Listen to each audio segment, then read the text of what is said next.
Hello guys! Again, welcome na naman dito sa aking YouTube channel. Again, this is Yana. In today's vlog, isang pautangan online na naman na pwede nyong ma-access sa Google Play Store ang ating pag-uusapan. And ayon sa loan app na ito, meron ngang maximum loan amount na 12,000 pesos. At kaya busisihin natin kung nagpapautang nga ba talaga ito hanggang 12,000 pesos kapag first time nyo nga na umutang. Kasi kung iisipin mo, ang ganda naman kung kahit first time natin ay makakautang tayo ng 12,000 pesos, diba? Kasi sa ibang loan app, 1,000, 2,000, 3,000 yung pinapautang lang nila kapag first time natin na manghiram. At i-check din natin yung interest, yung processing fees, at yung loan terms kung okay nga ba. Pero bago ang lahat mga beshes, kung lagi kang nanonood sa mga videos natin or bago ka lang dito sa aking YouTube channel, abay mag-subscribe ka na nga po para makasali sa ating weekly pa-Gcash giveaways. At meron nga din po tayong pa-cellphone na binibigay every 25th of the month. At ayun, congratulations sa winner natin last January ng isang Realme na cellphone, brand new cellphone si Ma'am Lysel. At eto naman yung mga nanalo ng mga previous month pa. Let's get back to the topic mga beshies, at ang pag-uusapan nga natin na itong si Pera 24/7. Under ito ng Pera 24/7 Lending Corporation.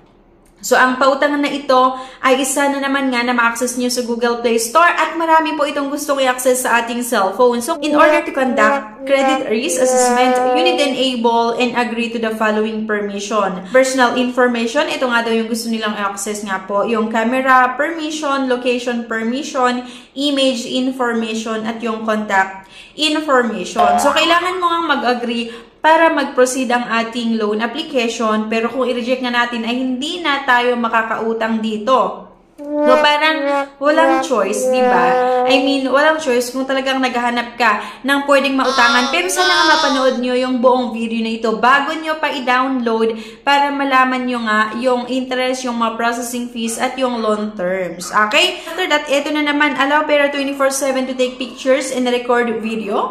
Allow Pera 24/7 to access this device approximate location. At ito na nga, online loan without mortgage, 12,000 pesos maximum loanable amount. In order to obtain a loan, you only need to provide personal information, career information, contact information, at yung bank card information. And kung makikita niyo dyan sa baba, merong maximum loanable amount na 8,000 and 12,000 maximum loanable amount. Maintaining a good loan record will continue to increase the loan amount. So, may pag-asa pa na mas tataas ang pwede nga daw mahiram dito. So, personal information kailangan nating sagutan at same lang din naman ito mga besh sa ibang loan app. Kailangan yung mag-upload ng isang valid government ID, kompletong pangalan kailangan sagutin, saan tayo nakatira, anong name ng company mo, phone number or yung contact number, yung mga personal references. So, pagkatapos na nating sagutan, itong personal information like yung ID card, ID number, yan pag-upload ng isang valid government ID, yung kompletong pangalan nyo, birth date, gender, religion, education, at marriage.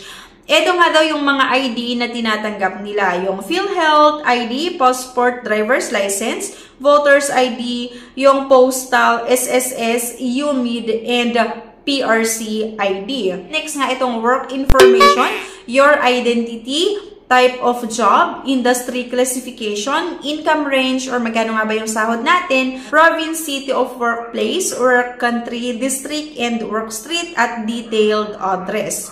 Next dito yung contact information or personal references. At kapag i-click nyo yung parang arrow dyan sa gilid nga po, ay mai-redirect kayo mismo sa mga contact list sa inyong cellphone. After that mga beshies, itong bank card information. And pwede naman po ang Gcash dito, kaya Gcash na naman yung pinili natin. Pero sa mga walang Gcash, pwede din daw ang PayMaya, GrabPay, OmniPay, at pwede rin via bank. Meron pang part na facial verification or authentication. And after nun mga beshies, 8,000 quota pending application, multiple products can be applied at the same time. So kapag click natin yung apply now, ay 5,000 lang daw yung pwede kong mahiram. At merong 0.05% day rate or daily interest rate.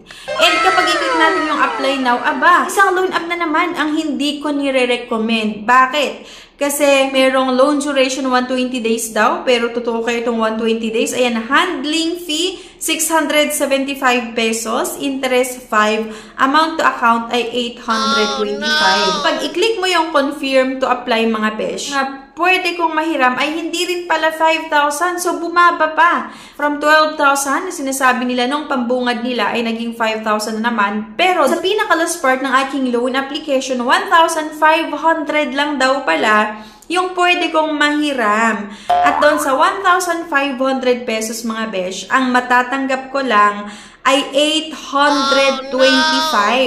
At merong loan terms na 7 days lang. Bakit nga ba 825 pesos lang yung matatanggap ko doon sa 1,500 na naaprubahan? Kasi nga daw meron itong handling fee na 675, merong interest na 5 pesos, kaya nga amount to account ay 825 lang. Okay?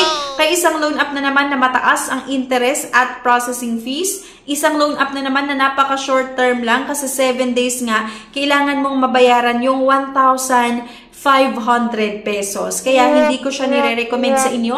Hindi siya magandang utangan kasi instead nga po na makatulong sa atin ay mas lalo pa tayong ilulubog sa utang.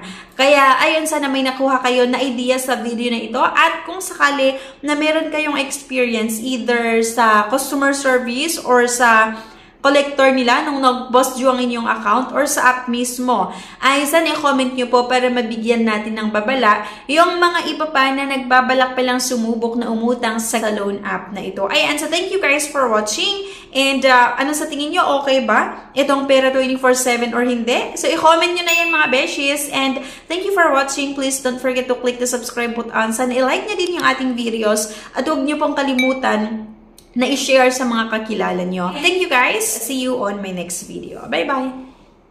Subscribe na para makasali sa pa-GCash at cellphone giveaways na mai-announce every 25th of the month. Mechanics. 1. Find the 3 words in this video. 2. I-comment ang 3 words in order. 3. Like this video, subscribe, comment, and share. If declined sa bank and other loan apps, pwede niyong subukan yung ibang options. See the links sa description at sa comment section below. Click the link and apply. Disclaimer, try or apply at your own risk. Let's get back to the topic. No time to apply for a bank personal cash loan? Yana's here to help you.